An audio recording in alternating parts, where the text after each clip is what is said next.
this thing rolling. Hello? Hello? Sorry this is late. Hello? Hello? Wow, that got bright. New camera.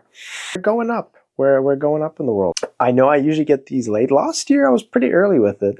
We did not meet that deadline. Welcome to Keanu's top 10 favorite movies that I saw in a theater in 2024. A lot of bangers this year. I will be using LetterBoxd. Whoop, whoop, whoop, whoop, whoop. Oh, yeah, naughty, naughty. No. Gotta save that for the end. Yeah, I'll be using LetterBoxd to run you guys through my top 10.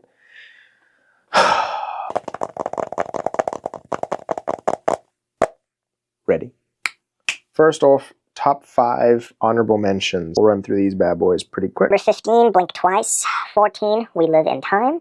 Number 13, Long Legs. A wild movie. Number 12, Snack Shack. Good film to watch with your mates. And number 11, Alien Romulus. Number 10, Mean Girls. I know.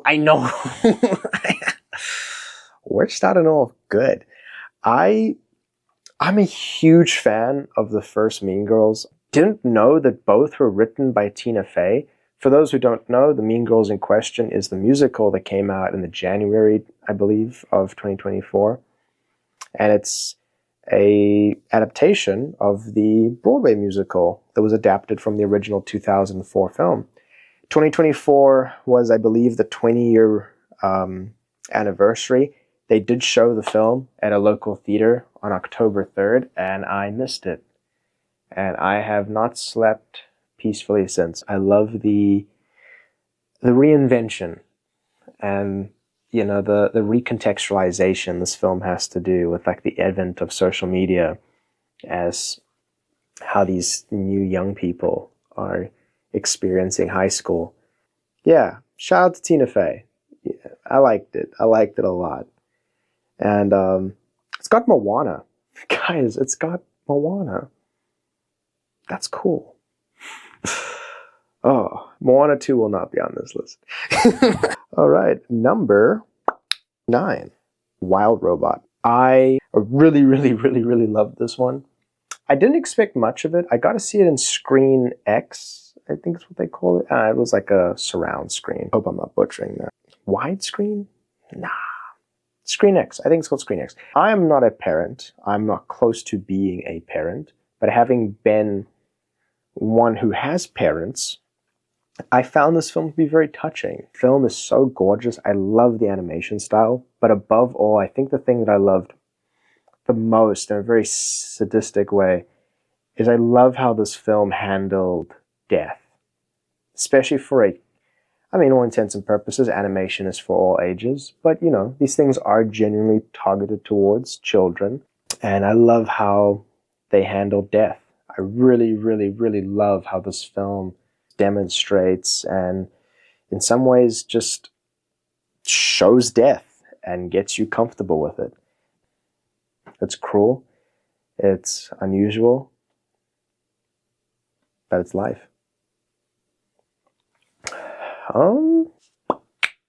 Number 8, Civil War. I liked it. Bit of a controversial film. I got to see this with a couple of buddies. None of them liked it. I had no idea it was going to be a road trip movie. I really enjoyed that aspect. It's a far-fetched concept. We know Texas and California are not going to shake hands. But it's a cool idea. I think one of the fair bit of the criticism I heard was from an American friend of mine who said, like, Alex Garland is British, and yet he made this film, this American Civil War film, and it felt out of context. It felt like it didn't really have meat. And I think what a lot of people are disappointed by is, especially in an election year, which made this even crazier, what a release, right? A24 really taking a gamble on society. I think people wanted this film to be what the election almost became. People wanted to see an America at its weakest, America torn apart by its ideologies. I really loved the fact that we got a film that was this, high budget, that was this risky. I mean, in all honesty, I don't know if anyone else would have even dared to touch a subject matter like this. Okay, next. 7. Dude, my thumb is stupid. Kingdom of the Planet of the Apes. This is what a high sci-fi concept. And here's the thing, for someone who's loved all the Planet of the Apes movies, I loved the remake trilogy they did. Dude, I had such fear for this film because the trailer looked awesome, but I was like, dude, with no Caesar, like, what are they doing? I was like, it's also like way in the future. I was like, are they just going to be speaking flat out English? And yeah, I know they are, and it's awesome. I'm going to call it monkey voice.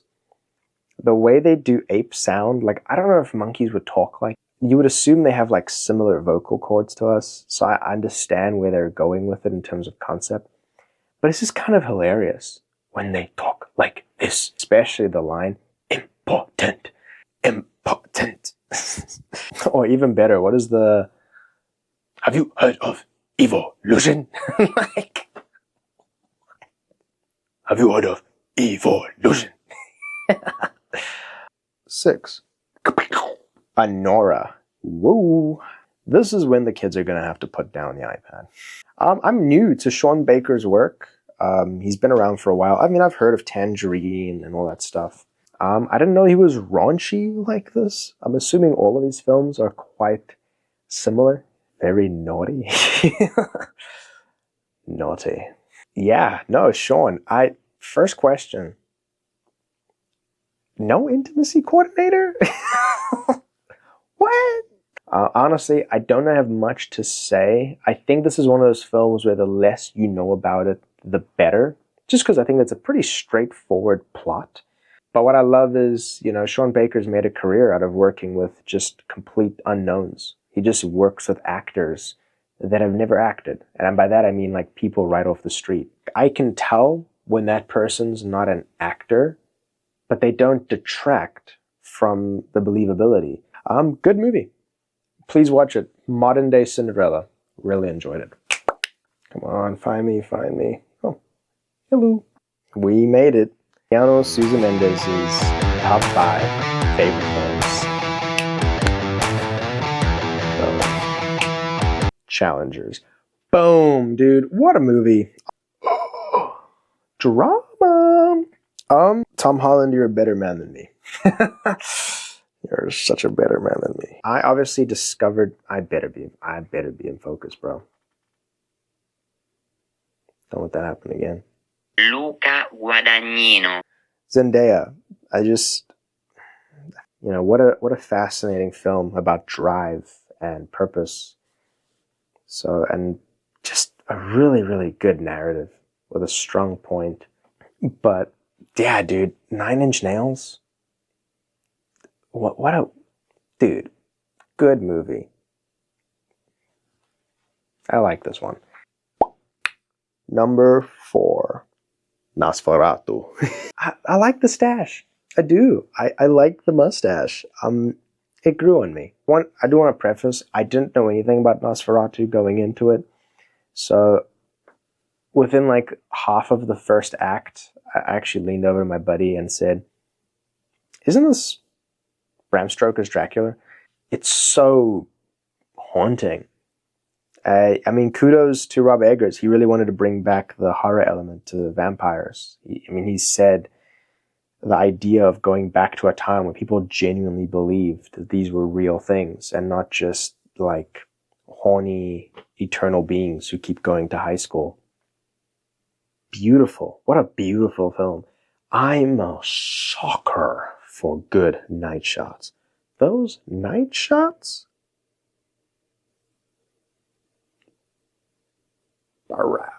I must succumb. So yeah, I succumb. Thanks, Robert. Good movie. 3. Deadpool versus Wolverine. I don't have to apologize to any of you. I don't care what you think. Hugh Jackman has been Wolverine. He's been Wolverine like my whole life. And he's good at it. And this movie is fun. You know, Marvel was going through a bit of a stint there where none of their films were quite connecting with audiences. And I think they felt it. You know, I mean, how could you not look at those box office numbers? I don't really think anyone wants Marvel to fail. So I worked at a movie theater for a very long time. And Marvel movies, even the bad ones, draw in business. And bad is subjective, I'm aware, but again, just looking at the numbers of what films pull people into theaters, what kind of characters and stories, you know, really drive excitement to get people out of their house and into the fucking theater. This film had no trouble doing that. I like what this movie was about. Because at the core of what Deadpool versus Wolverine is about, it's about friendship. Number 2, A Complete Unknown.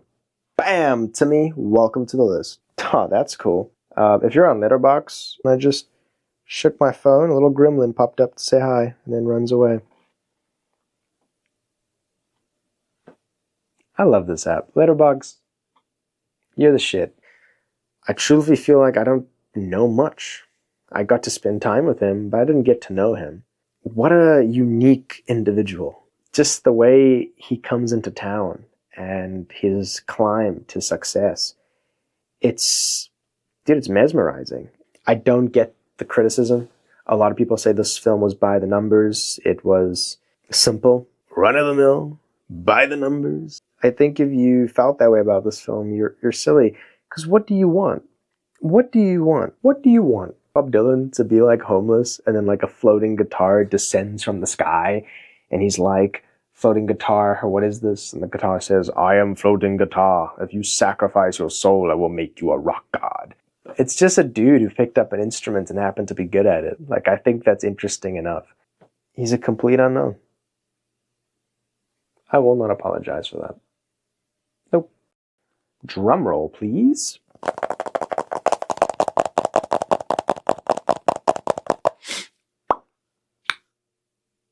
Number 1, Megalopolis. I'm kidding.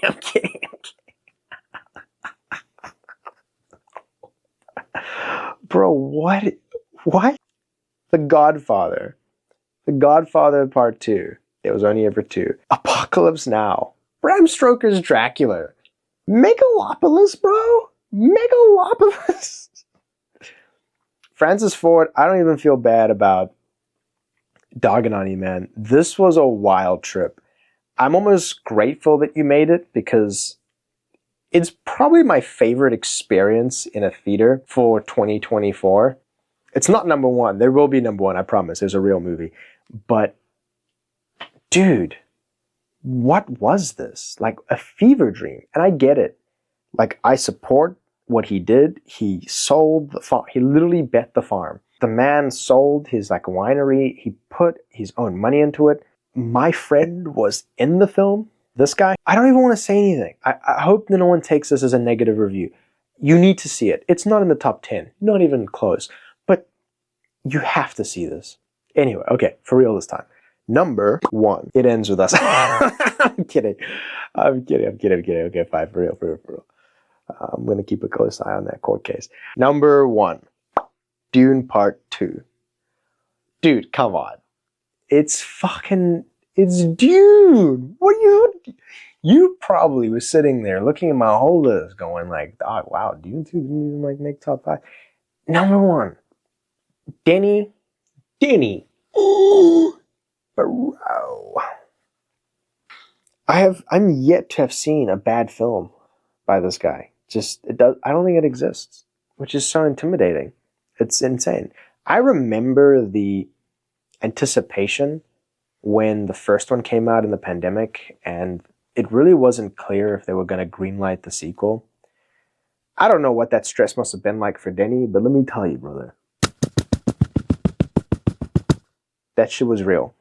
Arrakis doesn't look like a planet I want to live on, but I couldn't wait to come back. Dune feels like it drives a lot of its narrative from stories we know, like the Bible. Like, it feels like this religious epic.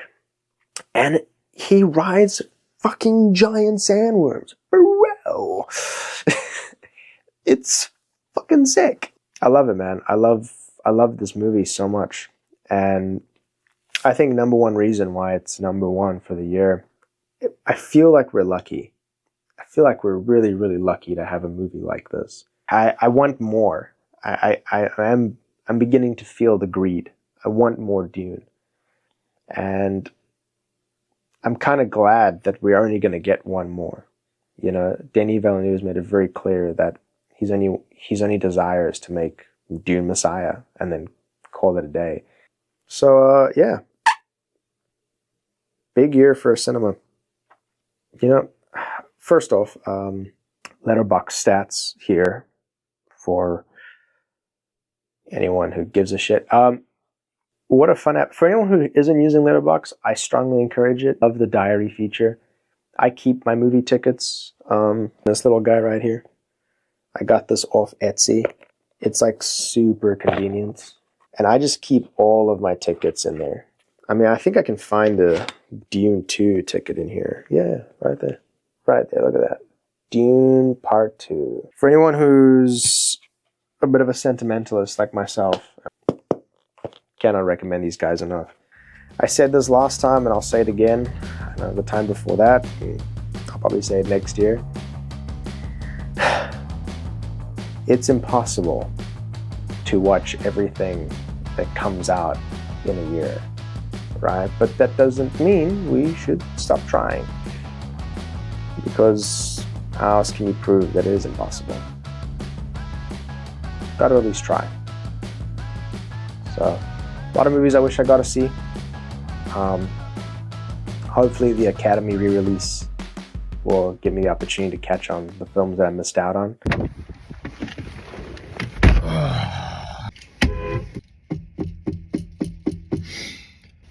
I just came out of the Brutalist, and I'm upset. I'm pretty upset. I got some things to say. Lighting is no bueno. What the fuck is happening, man? Shout out to Giuseppe, right here, this guy. Shout out to you, man, because you put this film on my radar when you shared it in your stories. I don't even know how you knew about it, because I didn't. And I'm pretty up to date. What is happening in filmmaking where a film like this, from what I understand, and I encourage anyone to fact check me, they couldn't get distribution.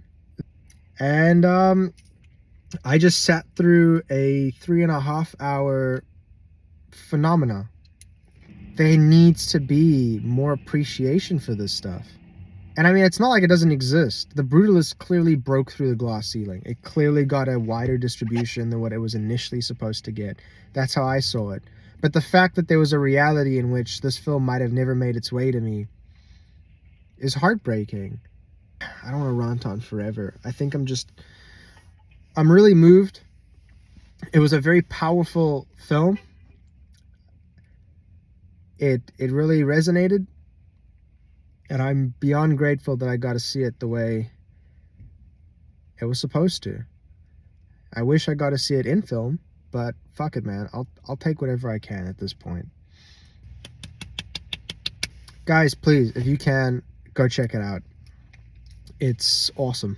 And the fact that I almost didn't see it is fucking crazy.